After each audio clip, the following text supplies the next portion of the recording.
someone to know that they are surviving, not suffering, with medical hair loss. Because it's a struggle and a fight. But when you can relate to someone, PT was hard. When I had on wigs and I'm trying to hide stuff that the doctors were ignoring, getting out, not understanding this, they're spending thousands of dollars a year to try to feel beautiful. I'm always, I feel beautiful.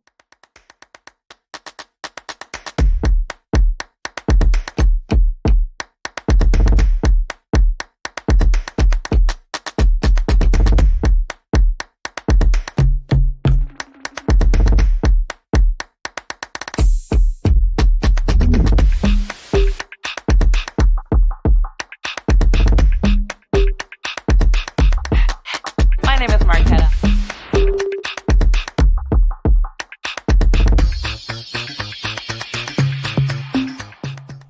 On June 12th, we celebrate Women Veterans Day, a day to honor the brave women who have served our country with courage and sacrifice. These are the sheroes who have broken barriers, shattered stereotypes, and paved the way for generations to come. They're mothers, daughters, sisters, friends, and leaders. They are the backbone of our communities, and their contributions deserve to be recognized and celebrated. But for many women veterans, the battle doesn't end when they leave the service. They face unique challenges, from navigating the transition to civilian life to overcoming the invisible wounds of war and service. That's why She Serves Sheroes exist.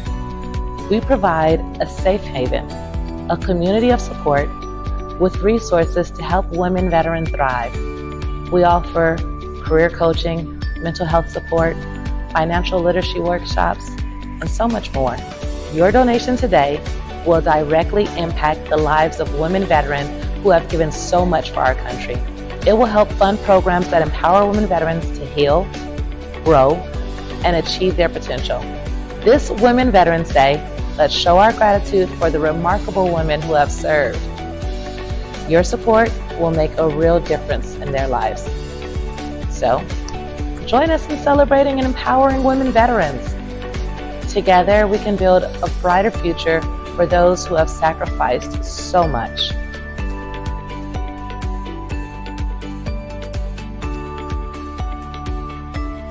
Hi, my name is Daisy Jainez. I am a veteran of the United States Navy. I currently work in federal law enforcement, and I would like to give a resource for fellow veterans. Number one resource is prayer. We start there. And then the second thing I can say is networking. Always find out who you can network with, build a group, and share resources with one another. Hello, She Served Sheroes community. We are so excited today to bring you our good sis, our battle in arms, one of the people that we are just so happy about the trail that she is blazing. We have Major Tanya Ford in the building of Revived Beauty. Thank you so much for being here with us today. Thank you. Thank you for having me. Yes, we are so excited to get into everything. We see your whole studio behind you, and we definitely want to get into that. But we always like to start with the same question with everyone. What made you sign the dotted line? How did your military journey begin? Wow. So I'm going to go back in time with the Uncle Sam commercials. Okay. And Be All You Can Be. I came up in the Be All You Can Be Army. I am a military brat. And so that's how we traveled the world. And I had a tie to my stepfather with helping him shine his boots, prepping him for a field. He was a combat engineer. Hoping he would bring me home some MREs. Now, I'm the oldest girl of 5, and I have 2 brothers that served in the Air Force, and then I'm the only Army girl, and my other 2 sisters like, nah, we good. But I would get excited about packing my dad's bags, and living in Bamberg, Germany, watching different commercials and getting excited, and people are like, oh, what do you want to be when you grow up? When they're asking kids or teenagers. all the way up through UNLV, University of Las Vegas running Rebels. If somebody interviewed me and said, what do you want to be when you grow up? I was like a no limit soldier. It flowed so nicely. Yeah. And what my parents had showed us with being a military family and traveling the world, and my mom being so supportive to my dad, and I only saw it from a male perspective. Okay. I saw like onesies and twosies as a child. I didn't see women. You know, I saw that's what my dad did, that's what my friend's dad did. And then the spouses were supportive. They had careers, but they were the homekeeper. And that didn't do nothing for me. I wanted to play with G.I. Joes. I wanted to maneuver in the mud. I was a tomboy, kept it pretty, kept it female. But if they were like, hey, let's go out here and go Fort Benning, Georgia, let's go see what's in the woods. Take me. And so watching my stepfather and watching other men and then coming across a woman here and there, I was like, I want to be like her. Like I can do that. Not knocking spouses. They're needed. I love it. Right. But I didn't find a tie. You know, I was like, I didn't grow up wanting, oh, I just want a wedding. Oh, I just want to have children. I just wanted to be a no limit soldier. I wanted to be a GI. I wanted to go away and come home with dirty boots and uniform and be greeted when I come in the door and talk about a mission that was accomplished. And I was an athlete all my life. And so I just resonated with the team concept, the family team, the mission, the train early. And then I was like, yeah, why not? And even in college, after transferring 7 times, don't judge me, I graduated in Las Vegas. Okay. It came close to graduation and I didn't feel complete. And so went into a recruiting station. It was like, hey, what you got for me? And it took 7 times to pass the ASVAB to a score that was something I liked. Okay. Many people call that a Cat 4, like special academic needs. Yeah, but by the time I finished on a high level. And I was like, I want to be a food inspector. Thank you to Deliver Us from Eva. I don't know if right? I love that movie. I was like, yeah. And so in the research, during a time we didn't have the internet, when you actually had to get a course catalog and a book and go to the library, I was just amazed by soldiers and airmen and Navy and the Coast Guard. And it blew my mind and it made me feel complete. And so after that, an interview by the Rebel Yell, when they were going around asking people on campus, oh, what you gonna do after graduation? What you wanna be? When I spoke it and like said it that time, I was like, oh, that's going down on paper. And a friend, when they printed it, it's like, hey, LT, you're in it. I was like, let's do it. And so feeling complete, the concept of team and signing the dotted line. And then probably also the journey of getting there. I mean, so what was that like, the journey of getting there? I kept failing. Oh, right, but we got there. Yes. And so I used to make a joke being an athlete that I wasn't a student athlete. I was an athlete student. So I believe in the concept of team, and like, if you can't, I don't know all the answers. Yeah. But that's why I got someone playing down low, or that's why I hand the baton off, or, you know, that's why I do that. And the Army was all of that to me, right? It was like, no, you're not going to know everything, but you're going to be a part of a team that can take care of everybody else because your role matters. And so it may have took me a lot of times, and I was going to quit, but prayer and faith kept moving me and saying, no, don't give up. And no, you can make it. And seeing the team concept and understanding what veterans did. And even when you're wearing a different uniform, but you're a veteran serving your country, that Navy Army jokes, right? You're still on the same team, Right. kind of a competition. So coming from a military family, my mom showing me many successful individuals at all levels, I didn't resonate. You know, I was like, oh, I want to be a lawyer. I want to be a judge. I was like, but if I do it, I want to only do it in the military. And so the ties of growing up that way and the ties of seeing at that time in my life successful men, I wanted to give me somebody to look at. When I did see them, I didn't see Black women. Right. I didn't see minority women. I'm learning of people that are, yeah, they're top notch. They don't have a struggle getting anywhere. You know, I'm meeting women that graduate from the Air Force Academy and Naval Academy and West Point. And I'm like, I ain't on that level, but I want to serve. And I learned that in doing that, you can have different academic levels and you can have different drives and still support the same mission.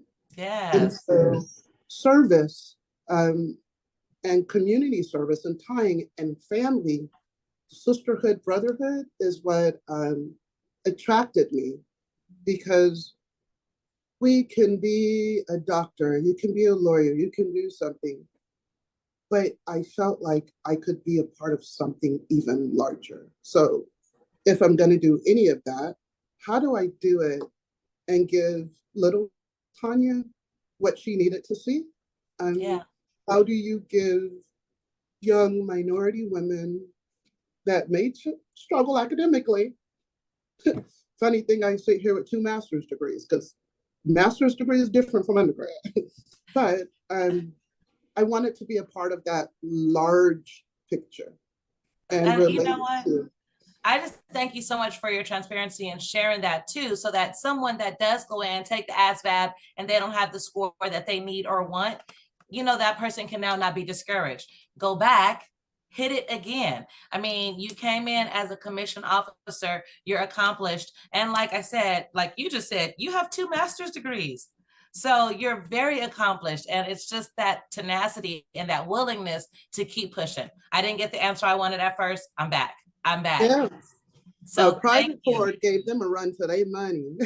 I'm sure every time I showed up, my recruiter was like, oh, hey, it's been 30 days. It's been 60 days. Yes. Come back next year, bet. Then the irony is I was a recruiting company commander and then a recruiting battalion executive officer. So my recruiters were like, hey man, can you talk to someone?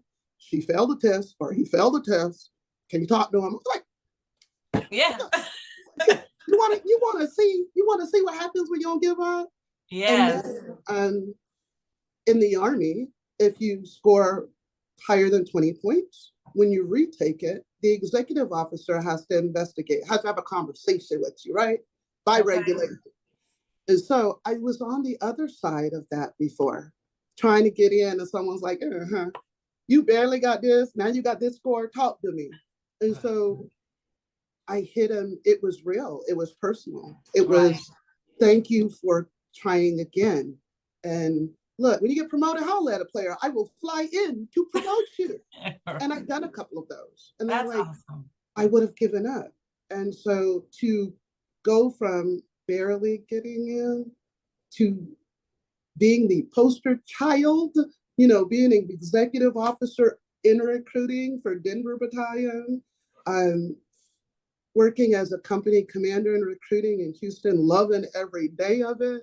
Yeah. They're like, you like this? If you knew how hard it was for me to get here. I volunteered to do this. And so it was an honor because I felt like it was written for me. Yeah. I didn't want to do other things. People like, oh my God, I don't want to go to recruiting command. Ask me to come back right now. You can have my retirement. What's up?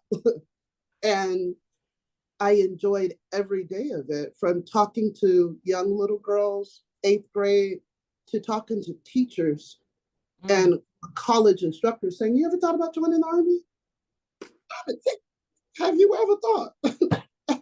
I could tell you the benefits. Right. and enlisting some of those that were doubters and didn't believe in military service.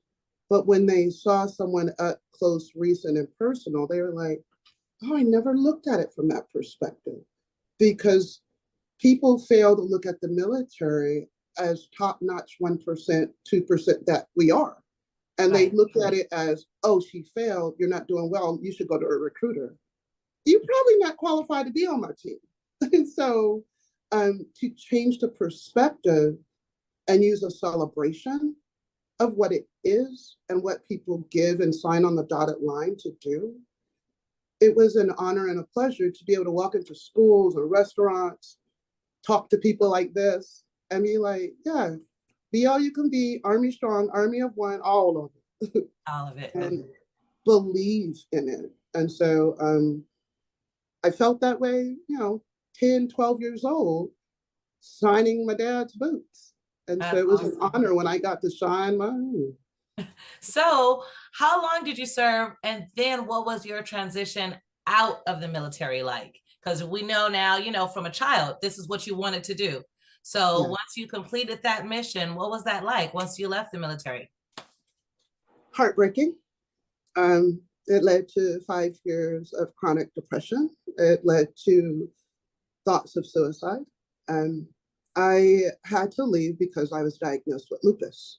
Okay. If you're allergic to the sun, you can't remain in the military. Well, for years, a girl that's been in Afghanistan, Qatar, El Paso, live in Texas, graduated from UNLV, had a whole lot of sun in my life, right? So this girl was not thinking I'm allergic to the sun. I cruise, I travel, I wear 2-piece swimsuits, but I kept coming back with 2nd and 3rd degree sunburn. And so during a year when I had hit chronic depression, I was put in, and I thank God for it, the Wounded Warriors Transition Unit. Okay. It was the second time. The first time was when I was injured in Afghanistan. I came back, asked them to check me out, let me go. I got to get back to this Army thing. But this time when I went, it was because I had an amazing brigade psychologist. And unbeknownst to me, every time someone said you were okay, I was like, no, I'm not. No, I'm not. And kept trying to find out what was wrong with me, unknowing that I had lupus. Okay. Unknowing that I was epileptic. I had, in that year, I had 7 car accidents. Not remembering them, not found at fault, but just, I was telling my doctors, I'm having brain fog. I don't know what's going on sometimes. Sometimes I get in the car and I think I'm going somewhere and I end up back at work. I'm going to my son's track meet in Houston and end up in Dallas. I was like, what's going on? So I had a brigade psychologist that actually listened to me. Black woman. Okay. And I kept giving her the strong face. And she was like, no, Tanya, I got it. You're in this job. You want to do it. You want to make lieutenant colonel. You're not. You are good when you go out there and you make it happen. But I had a safe place that when I went in to see her, I could be unmasked, me. And I was like, I don't understand what's going on. I'm on a no-run profile. I'm a runner. Running clears my mind. My knees were hurting. On active duty, not knowing that within 4 months of retiring, I have 2 knee replacements. But people were telling me I was okay. I wasn't. And then she recommends that I go into the WTU so that I can get supportive mental health, focused, total mind, body, great organization, great staff, great purpose. I'm blessed that was an availability. And can you just tell us what WTO is for those that may not know? The WTU was the Wounded Warriors Transition Unit. Okay. So you're either going to be transitioned out or transitioned back. Okay. I went to be transitioned back. I Mhm. went so that I could get help without worrying about mission. Because what many Black women do is we take care of the mission. We put on the face. I have a mask. I'm hurting. I ain't been to sleep. I'm showing up to take care of my soldier. I'm showing up to take care of my boss. I'm showing up, but I'm hurting.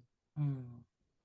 And in therapy with the Black woman that finally heard me, she made it possible for me to transition to go to handle me, for Yes. me to be my mission.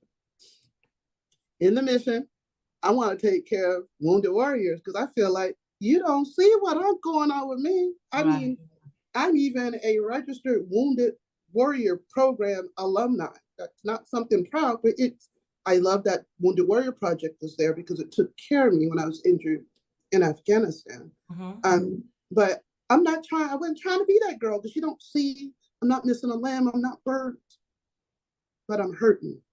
When I go to formation and stand in formation, I go home and have an allergic reaction because I've been in the sun, not knowing I had lupus. Yeah. But because she heard me and it was there, and I would not have taken care of myself. I was taking care of mission, even with mentors in my life that would say a statement. So Tanya, so Major Ford, how many generations do you take care of? I asked my mentor, I was like, huh? I said, you need to take care of you because you take care of generations of people. And so I did not want to back down from the mission. I did not want to back down from my soldiers. I didn't want to back down from the Army. And so transitioning into the Wounded Warriors Transition Unit to fix me was one of the life-saving best things of my life. But I had a new therapist and she didn't hear anything I was saying to her.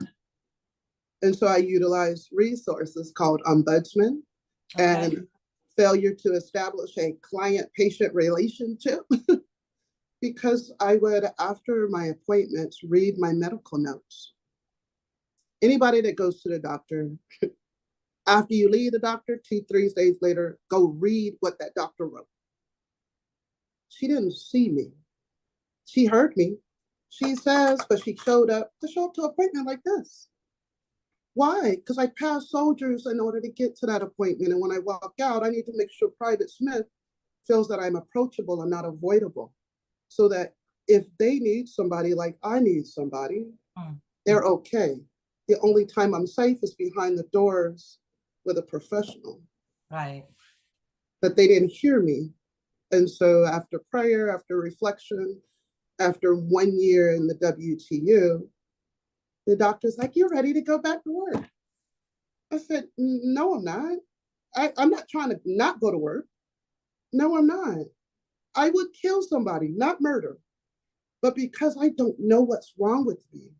And I was in a supportive group, peer, peer, peer mentor group and anger management and things. And my group leader and therapist was fabulous.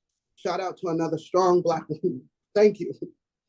And when I walked in her office, I was like, I'm okay. She said, no, you're not. Sit down and be real.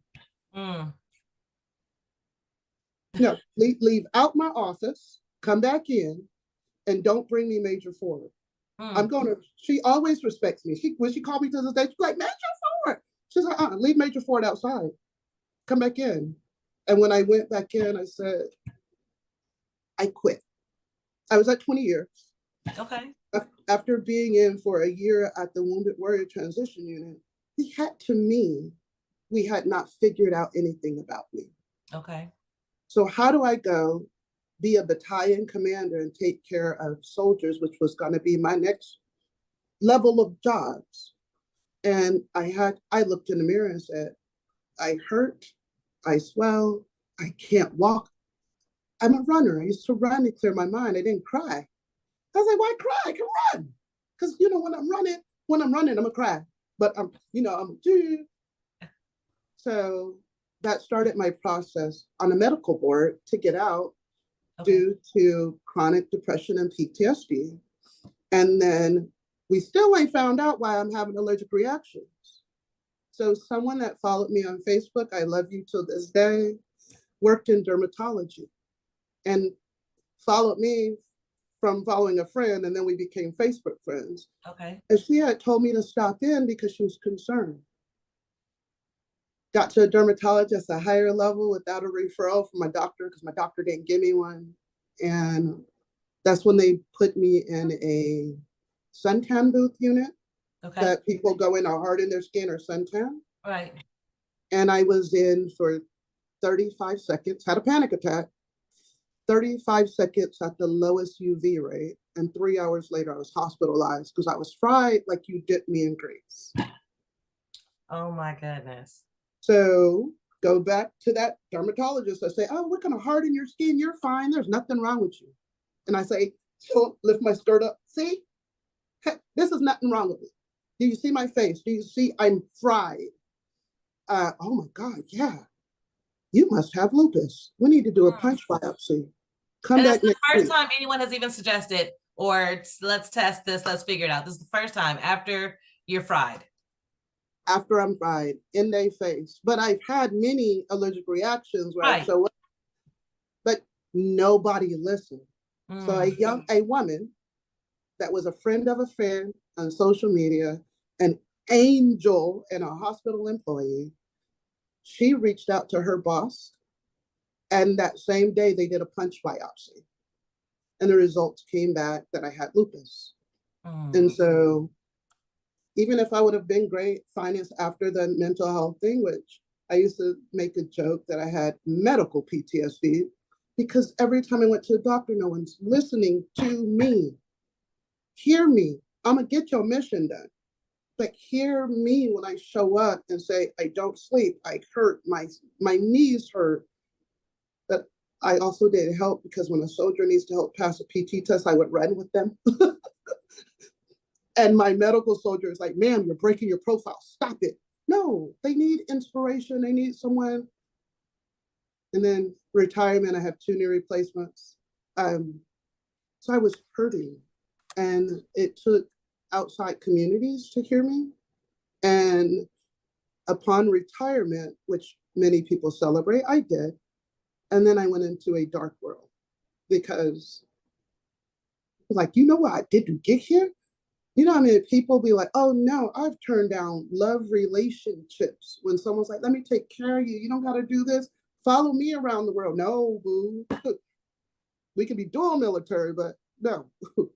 So when it was taken away from me, I was lost because I wasn't ready. I on my 5-year plan, I was ready. Okay. My nephew's going to graduate from high school. I enlisted to be and provide for my nephew, who ended up being my son that I adopted. But it was to be a role model, to take care of him, to give him the world.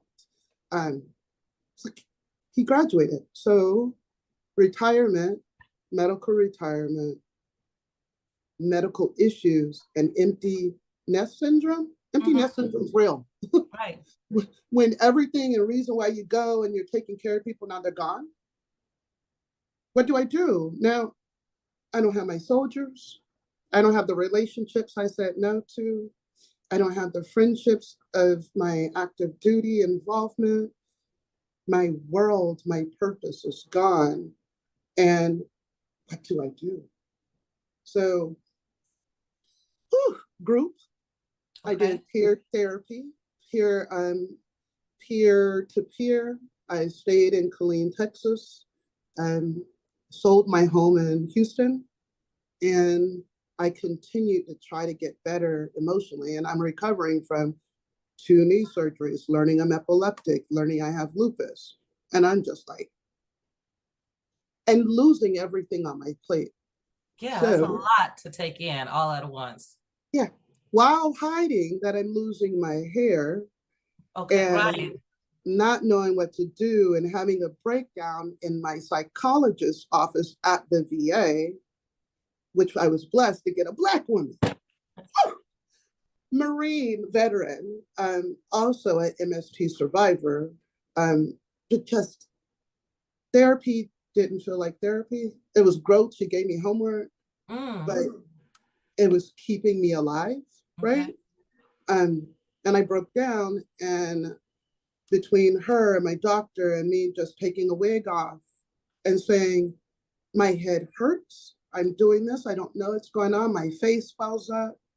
She's like, you do know with medical hair loss, the VA you can get a prescription for a wig. So your therapist is who first introduced that concept to you? First time. First Now, time. Okay. it is through the VA. So now it's not active duty program, right? Right. But I'm sitting here and I'm laughing and I'm crying. And my therapist, fabulous Black woman, she said, all this time I know you were wearing a wig. Like, compliment, thank you. Yeah. And so we talked about my story with wigs, right?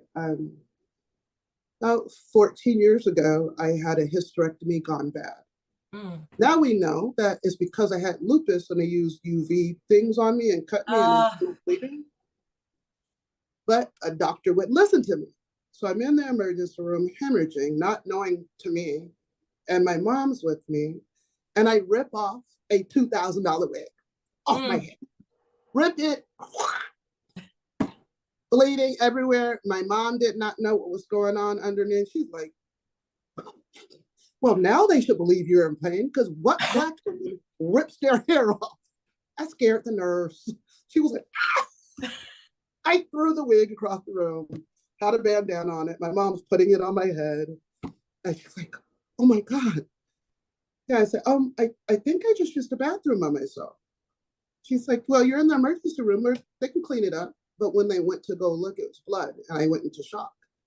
And they say, call infectious disease control. I'm in and out of it. I'm in pain. And I'm like, who they calling infectious disease control on? You know, I don't. Mom, what's going on? Baby, not you, not you. It's okay. It was for me. And so I was discussing that in therapy. And she's just like, a Black woman. She's, first, I didn't know you had on a wig. I know you come here with different hairstyles. But yeah, it's like I've been hiding. And then to learn about a program where if you have diagnosed medical hair loss, not that I go and ask for permission. If you have diagnosed medical hair loss, alopecia, many people don't know that's diagnosed medical hair loss, but I don't have diagnosed medical hair loss. I got alopecia. But with lupus, cancer, diagnosed medical hair loss, you can get a prescription wig. I'm like, what? But it now, was at this point, were you already making wigs yourself, though? Or no. Just no? So, okay. In that season, I was doing quick weaves. What?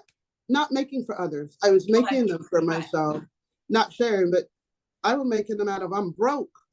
I don't know what to do. It's therapeutic. Different. But I wasn't sharing it with the world. Right. I'm still hiding. I'm still like, I get a wig off Amazon or from a store and it don't fit right. So I take off the frontal and remake it and put it on so that it fit me, because when I put it on, it looked like a football helmet. So I was adjusting because it was needed in my budget. Right. Okay. And I had to open up and like share that moment in therapy in a safe place. We laughed, I cried. I was just like, I have to find a reason to live. And when you go to therapy, they consistently ask you the levels. What are you today? 1 through 5. And she was like, I'm concerned. Do we need to put you in an intensive inpatient? No, I ain't got nobody at my house. I'm good. This helps, and group helps. So when I would stop, it would be a drastic difference in my feeling. So learning about the program, I searched to attend to find somebody that was private and personal. Okay. And I did, and it worked for a long time. But then I had experiences where I went to stores and people walked in on me, wig stores, beauty supply stores, when I had an appointment. And at the time, I'm involved in the community. I ain't open this. This ain't nobody else's business. Right. And so it took me to a dark place, remembering ripping wigs off, not a pleasure, into a, oh my God, someone seeing me, and this is supposed to be intimate, personal, and private. I sat in front of my therapist. That was another Black woman. She's like, girl, I'm telling you, I did not know you were wearing wigs, or that you were wearing wigs for what you have going on through the lupus. And, some people, because I grew up wigs, microblades, quick weaves, natural hair, low cuts, Anita Baker. I did it all. Mm-hmm. But now with lupus, I didn't have that choice. But I spent thousands of dollars a year with topical solutions. People say, grow your edges back, girl, to use this cream. Not knowing that if you have an autoimmune disease, topicals don't work. Some topicals I'm actually allergic to. So it's a concoction that worked for Tamika and Shaniqua. But when I put it on, then my head burns and my skin peels off. And now I'm hiding or I can't go anywhere because I've just burnt my scalp. And so the journey took me to dark places a lot of time. And just one time in prayer, instead of doing what I was going to do, and I asked God to revive me, give me purpose again, and to revive my beauty, because all I could see is, it's like I'm a successful failure. I had a struggle. It took sometimes here, it took this, but now what do I have? I don't have anything. I adored taking care of soldiers. I adored helping families. I adored meeting someone and saying, hey, have you ever thought about being an officer? Ma'am, I have a degree, yes, but I don't know how. Bet. we on a program. The next year, this is what we do. And so I didn't have that. And asking to have my beauty revived and to make purpose of my pain. Yes. Because me and God have a lot of talks. And sometimes I'm like, you thinking way too highly of me, Lord. God, come on. But really?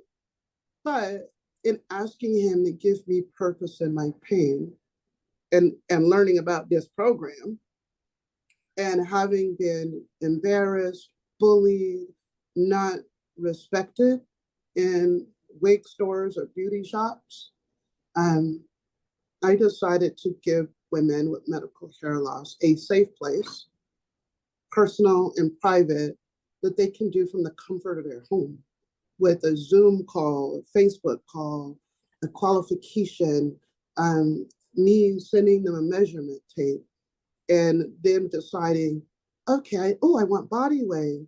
I want this. I want it to be bald, but I want 24 inches. Right. And so these are just samples of hair, but there's no price tags on them. Because so what happens for me, my feeling is when you walk into somewhere and you say, oh, I want $2,000 one. I want the $3,000 one. No, they ain't got to worry about a price because they're the patient and the insurance company is my client. So you need not worry about a price. Yes, government and everybody has prices, right? But when they come in these doors, they're not worrying about a price. They're worrying about a building mean they select kinky wave, water wave, kinky straight. This is my sister girl wig. Kinky straight, and what length they want to do. And I'll joke with them. I'm like, girl, you can take 24 to 12 and 10, but you can't take 10 to 24. So tell me what you want, because you can get it, you can put it on. And then what I would do is go to Walmart, the Walmart salon, met a fabulous woman there, and let them cut me and size me. Be like, hey, come here. This a wig. Do you know how to cut hair, or do you know how to cut hair? Because I want layers, not stacks, or what I want. And she's like, that's a wig? Yes, ma'am. And she actually launched me making donations. I make one donation a month to a woman with medical hair loss. And what happened is sitting in that chair that first time when I was comfortable enough to put the wig on and go sit in her chair, she told me that her mom had lupus. And I understand the feeling in the story. And I was like, can I make her a wig? This is a hairstylist. I'm sure she got all the skills. Like, yeah, I'm not perfect. But let me gift her a wig. She said she would love exactly what you have on. And so meeting her, shout out, you know who you are, and learning that her mom also had lupus, it felt personal to me and private. And I wanted her to feel comfortable of donning her wig in private, and being measured for her wig in private. And if she wanted to go to a salon, be able to go sit in a chair and have her daughter cut it or whatever. And then I did donations one a month since 2019, but I didn't start the official launch of my business until last April. So we prayed to God, you asked for him to revive your beauty. But when you initially started your business, it was donation based, meeting the needs of other women. It was strictly donation based. My nonprofit is called Revive Battle Buddy Beauty, which I'm hoping to grow that to eons in the future. But it gave me purpose. Because like I would be out when I'm on a cruise or something, and someone compliment me on my hair, I'd be like, it's a wig. like, girl, no. Or where you get it from? I'll take care of you. And like, huh? Can I get your address? Whether I met him on a cruise or in the grocery store, because sometimes that compliment would change the trajectory of my day. Someone's like, hey, I love your hair. I'm a compliment giver. But I feel like there's not many times I receive it and I'm okay. But I'm also one that when I see you and I say, hey, how are you doing? It's not a walk by question. It is not an open-ended. I mean, it's an open-ended, not a closed-ended. I want an answer. Right. And so that launched, it became so therapeutic for me. And I'll be with someone and be like, I want to bless them. Because now I got a purpose. And I want them to be like, to feel revived. Not that they're not beautiful, they're already beautiful. And we get to define our beauty, but in a world where society equates beauty to hair or natural or being bald, and there's communities, I don't knock the community. Sometimes those communities can ostracize and be really mean to other ones. When someone's like, oh, I don't want a woman with a wig. It didn't start like that.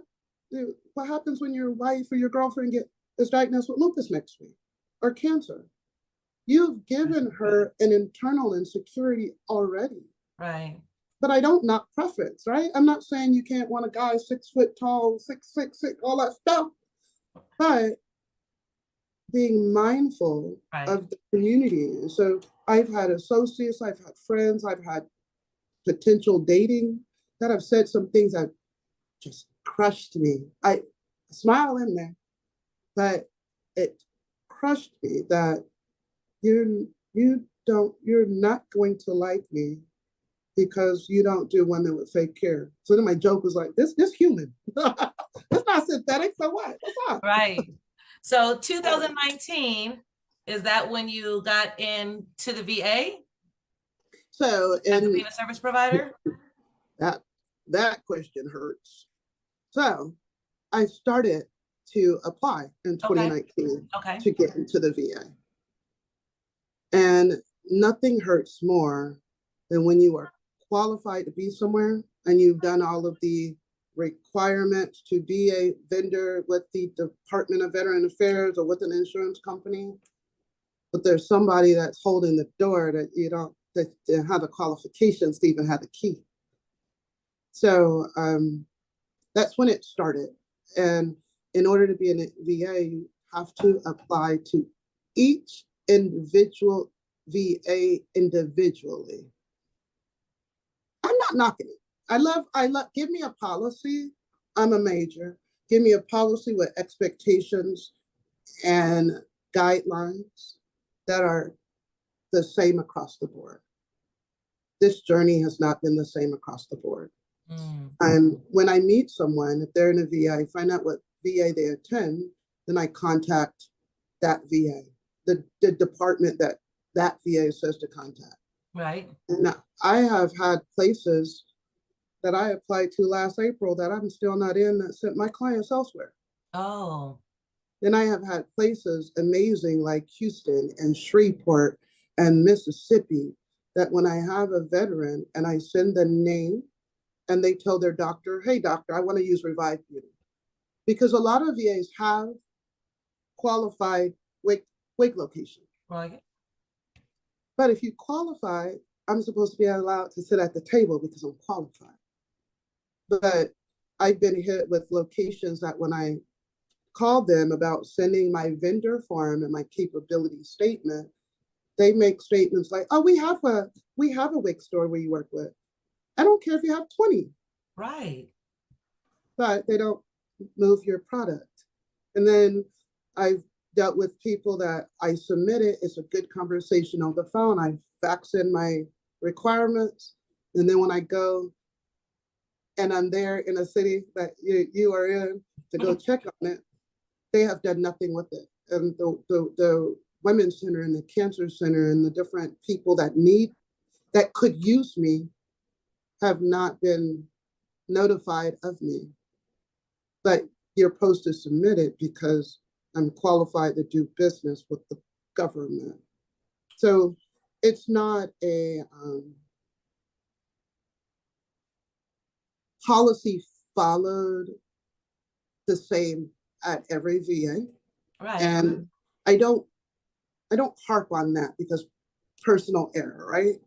But what has been my discouragement, and the discouraging factor is that individuals that control and give new policies as not a written policy that require inspections of my shop when inspections of I call it the private suite place. It's not required.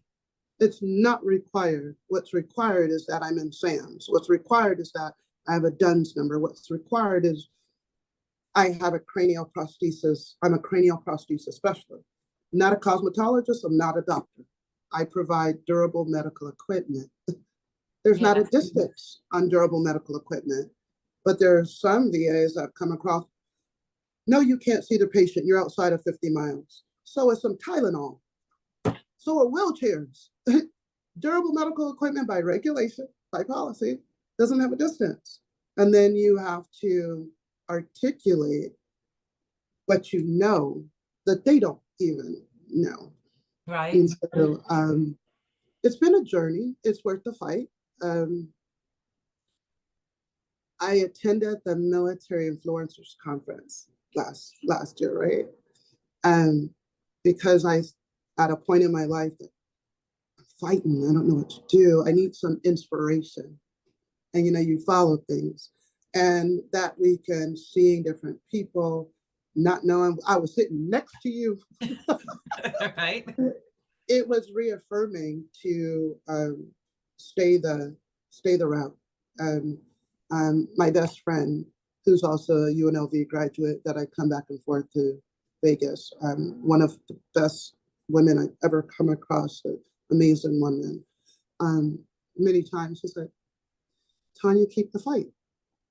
I don't know what we need to do, but we got you. And it's because I put myself in circles of women like her, from the Empowered Sisters Network to Veterans Growing America. I mean, putting myself in communities where people are entrepreneurs, but they're providing resources. And in their resources, you're being mentored, you're being coached, or you're being guided and challenged and checked upon. And so when I wanted to give up, I went out looking for purpose, right? And so going to that conference and seeing, oh, well, how would I do this next year? I'm an Army major. I recon. I'm not going to try to do something before. I don't like to show up the first time. That's the first time. I'm going to go check the room. I'm going to check the exit because of paranoia. And when I went to go check that, I was influenced. I was inspired. I felt home again. I'm like, I'm not just watching life pass me by. I decided to be vulnerable. I decided that Revive Beauty is the mission, you know, that somebody that is quote unquote, people say suffering with alopecia, words are powerful. We're not suffering. We're surviving with it daily. We're surviving with lupus. You're surviving with cancer. You're surviving with being an MST survivor. And so I was able to reorder my steps. I was in a community of inspiration where veterans are just the camaraderie, the connection. And I was like, I've arrived. Of what you were talking about. You know, we know that the VA is light years behind on medical care for women specifically. And what exactly. And like you said, you know, you are a vendor that supplies medical equipment. So, you know, I think it's very important that we do continue to talk about it, spread, and just bring awareness. You know, I talk about a story of when I had a miscarriage and I had a fetus in me because I'm waiting for a VA referral and my primary care is on vacation. So just the way that we are handled with our medical processes, you know, it's like we need to amplify one, that there are wigs that can be medically prescribed. No cost, no cost to the $0. $0. I think that's priceless. And then I'm in so many wig groups, right? And women, oh, I got a 2,000. I want to sell this one for 1,300. I just watch, and I'm sitting here like, I wonder how many are veterans. I wonder how many. I interacted with a beautiful woman that has, she has 6 kids. And I was like, hey, would you like to do it FaceTime or Zoom or virtual? Now, she can come into me, but she's like, you offer me, I can like sit here, talk to you, comfort in my home. I don't have to, but then she's like saying, that's like, I can help you from anywhere. Like, where would you like? She's crying. She tells me her story. I have not had one person that I've either helped from Memphis. It's that it wasn't a personal, intimate story. Then I've had people that I give them what they need. I send you the measurement tape. We ain't even got to, you never have to see somebody. It's personal, it's private, and it's your prescription. So all they have to do is say, I want Revive Beauty. If I'm currently not in that VA, I send them my qualifications to be in that VA. But you have some VAs, well, instead of processing my form, they send you out to somebody that's already been on your list, or they deny and don't accept my facts, or they deny me based on what their concerns and questions are. Not that I'm violating a policy or procedure, but because they hold a key. And, oh, well, we usually send patients here. She asked for Revive Beauty. If they ask for Tylenol, you let them get Tylenol, whether they pick it up from Walgreens, CVS, or the VA. Right. So I am qualified to be Tylenol. And if they don't want to go into a store, I commend individuals that are supporting this, right? Because they went through the qualifications to be here. But just because you have one or you have 5, I don't care if you have 200, I qualify to take care of that person that don't even want to go tell their story or share anything with someone else, but they want to use Revive Beauty. Right. So it's worth I'm back in my boots. Yes, you are. It's worth the fight, because I would do this for a soldier. I would do this for any veteran. And so for my pain, that almost cost me my life, for my pain to have purpose, for me to know that you ain't even got to look at me, see me. You send me your recommendations and fill out the paperwork I send you in my app and you make it happen. And you can go through the process. You don't have to drive anywhere. With having lupus and being epileptic, there's times I notice that when depression is high, I have more flare-ups, I have more seizures. I love my medication. I don't know where it comes from, but because I qualify for that medication, it comes to me in the mail when I need it. Yeah. When I need more, I say this isn't working. They increase or they lower it. You're not telling me where I can't go to get my Zoloft. It come in a prescription. Right. And we then go and we continue to do great things. So if I can help someone save their time, if I can help someone keep their privacy, it takes something when you walk into a store and you don't feel a part of it, when you don't have the privacy to be what you're going through, and you have to become vulnerable to somebody that don't understand, that probably don't even care. And I don't knock it, because when I see something online that I like, I'll be like, oh girl, I'm ordering that. Or, oh, do I want to carry that? Where do I go? How do I get that? What do I need to do? What look are you trying to have? But they don't have to go out and put that into somebody else's hands, right? Because, and I'm not saying other people don't have stories, not saying that. I'm saying that when you're qualified to provide, you shouldn't be prevented because someone unqualified holds the key. And so whether the young lady is in Japan, Africa, where I ship, it's free. It's not charged. And they get to say, oh, this is my private, personal prescription for me, life, without worrying about other stuff. Everybody's not ready to share their story. I did a TikTok the other day that I said I would never do. I was not going to show this, but in supporting a young lady that's my sorority sister, and she is get her story. She'll be a general. She's going places.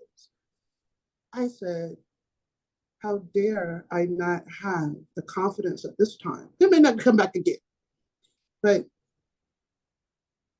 different people that see me, that think I got it all together all the time, may need to see the side that they don't know happen. Because when we think of lupus, they're like, oh my God, do you have lupus? Yeah, lupus kills.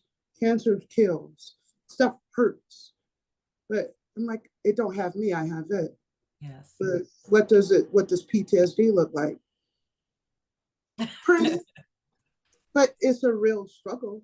What does depression look like? It's a real struggle. And what does being epileptic look like? Most people are like, oh my gosh, she's gonna swallow her tongue. I'm like, it's not physically possible. Do you know epilepsy CPR? Are you aware? Do you know your friends? Or do you know your associates? Or are you scared of, or are you going to disassociate with them because you find out they have something? Mm. I have had individuals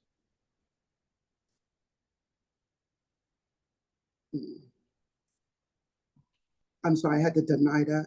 I have had individuals ostracize me because it may not look good on them because I have lupus. I might be a risk. To who? I got insurance. You really? Do you? But it wasn't my loss. It was you couldn't handle all of this.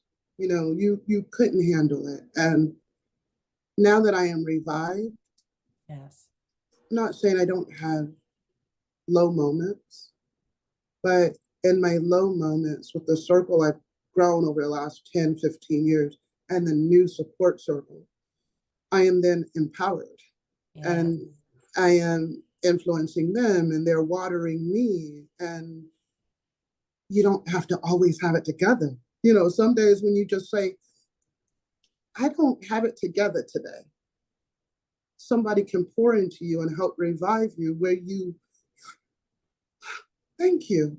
I can see me now. Before I was hurting because of rejection and having to retire, rejection of being overlooked by men that I desired, that didn't desire me, that chose somebody else. I was seeing all that, Now I walk past her and I feel like, you messed around and she saw herself. You messed around and she believed she could. Yes. So So she she did. did. You messed around and Tanya became Major Ford again. Yes. And the caterpillar became the butterfly, and the butterfly became a lioness. But I'm a butterfly. You know, I look in the mirror and be like, it's my lupus butterfly, put makeup on me, hide it today. And sometimes I'm like, I'm not hiding it today. Because I'm gonna walk past a woman that knows what I'm going through. And she's like, excuse me, do you have lupus? Yes. I'm sorry, lupus, I have lupus, lupus don't have me. I'm a survivor. Like, oh, how do you survive? Girl, with support and God. But it may be someone that did not know how to reach out, or they going through what I went through in the first 4 years of retirement, Okay. where they weren't influential. I've told you this, and I tell you again in the world, your podcast, girl, thank you guys for what you're doing, because I have been able to relate to people. Two in particular, I think she was a photographer, and she referred to resulting to the training you have had to get through this entrepreneurial journey. And sometimes life, we got to put that back on, right? When we don't know what we're doing like this, we got to don on that uniform. And like, I've been a deputy chief of operations in Afghanistan. I've been a brigade XR. I've been. And so why am I letting this little piece? When I put that hat on, it's on and popping. And Tanya's in the back. I'm defending Tanya. And it took that. And then being in groups where they're empowering and it's sisterhood. And you show up and you can't play today, and someone, Coach Marshall, and someone's like, no, you need to get this together, Major Ford. Come on. What? Coming from a supportive individual that don't even do what you do? Right. Where it's safe and it's not threatening and it's empowering and it's a circle of beautiful women. Or, you know, logging on my Tuesday nights, Veterans Going America, I don't even live there. But I have made trips to be a part of what they do. And I get to have that family, and I've attended cohorts because they've provided it. Okay. Empower me about talking about my business. Yeah. I can talk about Revive Beauty. Someone said, what you do? I'd be like, shh. Now I'm like, let me tell you about what I do and what I can do for you and save you some money and help you get a prescription. I fight for you. I will fight the VA. Yeah. Like, what?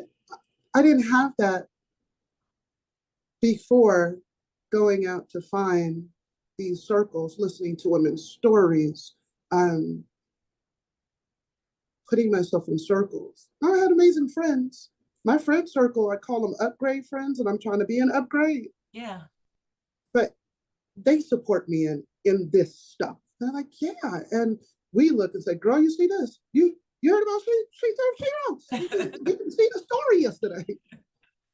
And it is a wow, because it gives you back the veteran lifestyle. It gives you back that this is a mission. You can have more than one at one time. Because sometimes you are the expertise and all I am is a supporting cast member. But when you're apart, when you are celebrated, when you are challenged, it's reviving.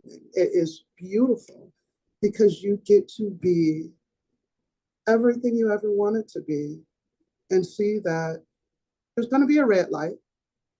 It's going to be a yellow light. but there's also going to be green lights. It's just say and wait the light and your season. And in my Revived Beauty season, I welcome red light, green light, purple light, green light. Bring me the light. Yes. Because I'm revived, I'm empowered. And the days when I don't have it, I have communities where I can call and say, I ain't got it today. And someone coach you through, yeah, you do, you're better. Yeah, you do. I'm telling you. Yeah. I need to just put her on retainer. But, when you have individuals that come up like that, and that you're not even the quote unquote the expertise, like what they're working, but what they do works and they can work it on you. Right. And so it's enlightening to feel part of a team again. Yeah. Instead of feeling thrown away. And I think that's what I felt when I had to retire because of the illness. When I had to retire because I was like, y'all don't hear me, you don't see me. But the ability to, the choice program, the VA got something right in the choice program. When I can look and I can put out specifics that I would like a Black female therapist. I've had great white men. I mean, I thought when I went in there, I was like, look, I don't even want to be here. This is why. How do you relate? He was actually one of my best therapists. But the ability that I can know or hope that someone sees me, like my therapist did at the VA that heard me, that was like, there is this program. You do know you can get a prescription. No, I was angry at first because the doctor, I have medical hair loss. You know this. Why I had this whole breakdown, drag out, snot, and for you to be like, hey, but then I accept it, right? Because some people take advantage of things that are meant for individuals that need it. And so I accepted that because maybe she was like, I don't want you. But then the hard part is when you look at someone else that don't look like you and they have no fight and no trouble with getting it. Oh yeah, my doctor told me. Right. We have the same doctor. So it's like wet in a while, but you can't stay there. And so how I didn't stay there was by creating Revived Beauty, by giving women education on the prescription, because hair can deal with your mental health. Yeah, absolutely. It plays a large role on you feeling safe. Yes. And I believe in privacy. Some people don't want someone to know that they are surviving, not suffering, with medical hair loss, because it's a struggle and a fight. But when you can relate to someone, PT was hard. When I had on wigs and I'm trying to hide stuff that the doctors were ignoring, getting out, not understanding this, they're spending thousands of dollars a year to try to feel beautiful. I feel beautiful. Sometimes you don't feel pretty. Sometimes you don't feel beautiful. And it plays with it does play a part with our hair, with our being. So if I can give someone that comfort back, while keeping it personal and private, then I have done the job that God has put me on, because then we deal with medical fights differently. Right. It is a different game, but people equate that to, oh, you got to first love yourself. When you have an insecure moment, or you're sad, or you don't feel beautiful, even though someone's telling you how pretty you are, or you're beautiful and they want you, that's personal. It's self-esteem. It contributes some outside factor, but me not feeling pretty today don't mean I don't love myself. Right. But someone that don't have that fight that someone does will not understand the equate to the difference. So right. I'm revived. Yes. I'm empowered. I am in great circles, because strong women need strong women. And absolutely. Iron sharpens iron, but in the strong woman category, sometimes you are too scared to call the strong woman that you know is being like you being a strong woman because you don't want to feel like a burden. Because that's what you do. You see them do it too. Right. But they continue. Strong women, I salute all of you. It's not easy to always have to be strong, but it can be done when you are watered and empowered in your community and you're educated and you're not always fighting. Right. And, we want to thank you, Tanya, publicly as well for your support to the She Serves Sheroes community. We really, really appreciate you. We are inspired by the work you're doing. And, our purpose here is to amplify the stories of minority women veteran.